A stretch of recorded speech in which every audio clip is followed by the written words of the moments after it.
A 68 centimeter long rope is used to make a rhombus on the ground. The distance between the pair of opposite corners of 16 meter. What is the distance between the other two corners? What is the area of the ground bounded by the rope എന്നുള്ളതാണ് question. അപ്പോൾ നമ്മുടെ കയ്യിൽ ഒരു 68 metre distance ഉള്ള ഒരു റോംബാണ് നമ്മുടെ കയ്യിലുള്ളത്. ഒരു റോപ്പ് ഉണ്ട്. ആൻഡ് ഈ റോപ്പിനെ നമ്മൾ എന്ത് ചെയ്യുന്നുണ്ട്, ഒരു റോംബസ് ആക്കി മാറ്റിയിട്ടുണ്ട്. അപ്പോൾ നമുക്കതിനെ ഒരു റോംബസ് ഉണ്ടാക്കാം. ഒരു റോംബസ് ആയിട്ട് മാറ്റിയിട്ടുണ്ട്. റോംബസ് എന്ന് പറയുന്നത് നമുക്കറിയാം, ആൾ സൈഡ്സ് ആർ ഈക്വൽ, എല്ലാ സൈഡ്സും എന്തായിട്ട് വരും, ഈക്വൽ ആയിട്ട് വരും. ഒരു റോംബസ് ഉണ്ട്. What is the distance between the, ഇതിന്റെ distance between pair of opposite corners 16. രണ്ട് പെയർ ഓഫ് ഓപ്പോസിറ്റ് കോർണർ 16 ആണ്. അപ്പോൾ ഇത് മൊത്തം ലെങ്ത് എന്ന് പറയുന്നത് എത്രയാണ്, 16 ആണെന്ന് പറയുന്നുണ്ട്. മൊത്തം ലെങ്ത് എന്ന് പറയുന്നത് 16 ആണ്. What is the distance between the other two corners? അപ്പോൾ നമുക്ക് ഈ കോർണറും നമ്മൾ ഡിസ്റ്റൻസ് കണ്ടുപിടിക്കേണ്ടത്. നമുക്ക് ആദ്യം എന്ത് ചെയ്യാം, ഈ 68 ആണ് മൊത്തം ഡിസ്റ്റൻസ്. ഈ റോംബിന്റെ മൊത്തം ലെങ്ത് 68 ആണ്. സ്വാഭാവികമായിട്ട് 68നെ 4 ഡിവൈഡ് ചെയ്യുക. 4 ഡിവൈഡ് ചെയ്യുമ്പോൾ 1 4 ഈസ് 4, റിമൈനിങ് 28. 28ൽ 7 വരും. അപ്പോൾ ഈ ഡിസ്റ്റൻസ് സൈഡ് 7 കിട്ടും. സൈഡ് 7 കിട്ടിക്കഴിഞ്ഞാൽ നമുക്ക് ഇവിടെ ഒരു ലൈൻ വരച്ച് കഴിഞ്ഞാൽ ഇത് പെർപെൻഡിക്കുലർ ആണല്ലോ. ഇത് മൊത്തം ഡിസ്റ്റൻസ് 16 ആയതുകൊണ്ട് ഇവിടെ 8 സെൻറ്റിമീറ്റർ വരും. നമുക്ക് ഈ ഡിസ്റ്റൻസ് കണ്ടുപിടിക്കാം. ഈ ഡിസ്റ്റൻസ് കണ്ടുപിടിക്കുക എങ്ങനെയാണ്? ആ ഡിസ്റ്റൻസ് കണ്ടുപിടിക്കാൻ നമുക്ക് എന്ത് ചെയ്താൽ മതി, പൈതഗോറസ് ട്രയാങ്കിൾ അപ്ലൈ ചെയ്താൽ മതി.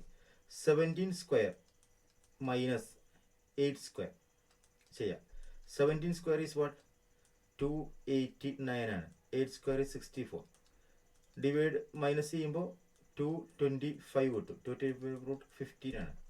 അപ്പോൾ ഈ ലെങ്ത് നമുക്ക് എത്ര കിട്ടി, 15 കിട്ടി. ഈ ലെങ്ത് 15 ആകുമ്പോൾ ടോട്ടൽ ഇവിടെ വരുമ്പോൾ എന്തായിട്ട് മാറും, ഇത് 15 ആയിട്ട് മാറും. Therefore, what is the distance between the other two corners എന്നുള്ള ക്വസ്റ്റ്യൻ നമുക്ക് എന്ത് എഴുതാം, 30 എഴുതാം. ഈ രണ്ട് കോർണർ നമ്മൾ ഡിസ്റ്റൻസ് 30 ആയി. What is area? ഏരിയൻ്റെ ഇക്വേഷൻ അറിയാം. Area is equal to half d1 d2 ആണ്.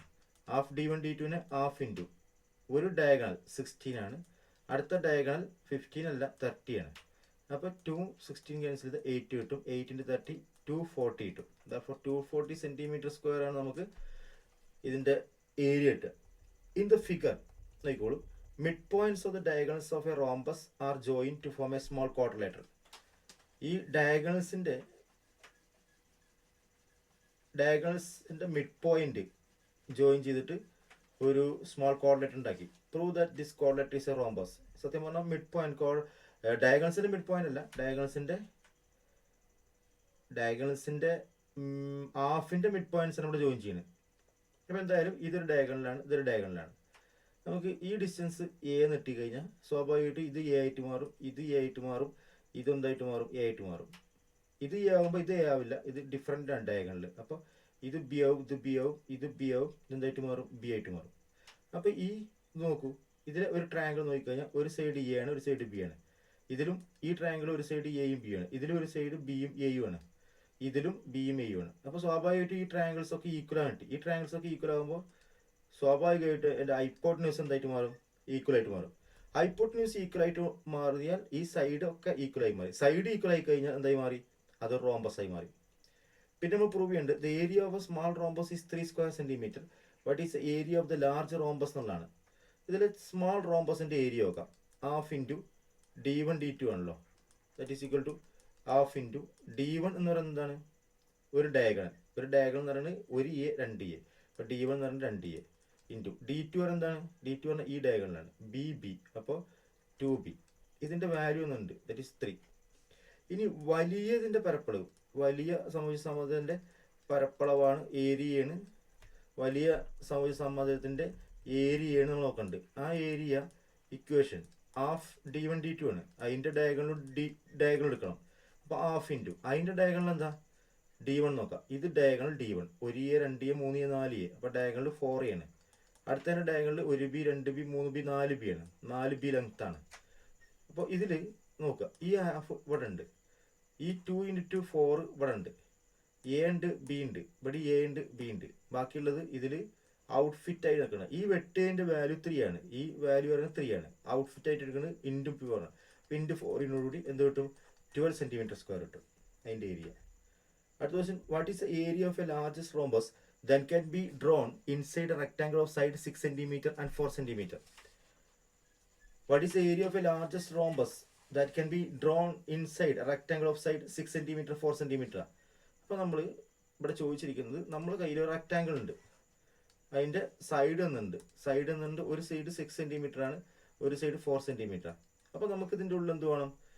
Area depend upon half D1 D2 ആണ്. D1 ഉം D2 മാക്സിമം കിട്ടണം. ഡയഗണലിൻ്റെ നീളങ്ങൾ എന്ത് കിട്ടണം? മാക്സിമം കിട്ടുമ്പോഴേ എന്ത് ചെയ്യുള്ളൂ, ഇതിൽ നമുക്ക് ഒരു റോംബസ് ഉണ്ടാക്കാൻ പറ്റുള്ളൂ. അപ്പോൾ ഇങ്ങനെ ഒരു ഡയഗണൽ വരച്ചാൽ ലെങ്ത് കൂടുതലാണ്. ഓക്കെ, ഈ ഒരു ഡയഗണൽ എന്താണ്? ലെങ്ത് കൂടുതലാണ്. പക്ഷേ ഇത് പെർപെൻഡിക്കുലർ അല്ല. ഇത് പെർപെൻഡിക്കുലർ ഡയഗണൽസ് ആണ് റോംബസിന് വേണ്ടത്. അപ്പോൾ ഡയഗണൽസ് എന്തായിട്ട് വേണം? പെർപെൻഡിക്കുലർ വേണം. ഡയഗണൽ പെർപെൻഡിക്കുലർ വേണം. ഡയഗണൽ പെർപെൻഡിക്കുലർ ആയിട്ട് ഇത് മാക്സിമം വരയ്ക്കാൻ പറ്റുക എങ്ങനെയാണെന്നുള്ളതാണ്. മാക്സിമം ലെങ്ത് ഓഫ് ഡയഗണൽസ് വരുന്നത് എപ്പോഴും ഇതിൻ്റെ ഒരു ഡയഗണൽ ഇങ്ങനെ വരച്ചു കഴിഞ്ഞാൽ മാക്സിമം ലെങ്ത് ആയിട്ട് കിട്ടും. അപ്പോൾ നമുക്ക് അവിടെ എന്ത് ചെയ്യാൻ പറ്റും? ഒരു റോംബസ് കൺസ്ട്രക്ട് ചെയ്യാൻ പറ്റും. അപ്പോൾ അതിൻ്റെ ഏരിയ കണ്ടുപിടിച്ചാൽ മതി. അതിൻ്റെ ഏരിയ എന്താണ്? ഹാഫ് ഇൻറ്റു D1 എന്തായി മാറി? D1 ഒരു ഡയഗണൽ 6 ആയി മാറി, ഒരു ഡയഗണൽ എന്തായി മാറി? 4 ആയി മാറി. 4. അപ്പോൾ ഹാഫ് ഇൻറ്റു 6 ഇൻറ്റു 4, 2 ഇൻറ്റു 6 3 വരും, 3 ഇൻറ്റു 4 എത്ര വരും? 12 വരും. 12 സെൻറ്റിമീറ്റർ സ്ക്വയർ ആണ് അതിൻ്റെ ഏരിയ നമുക്ക് കിട്ടുക.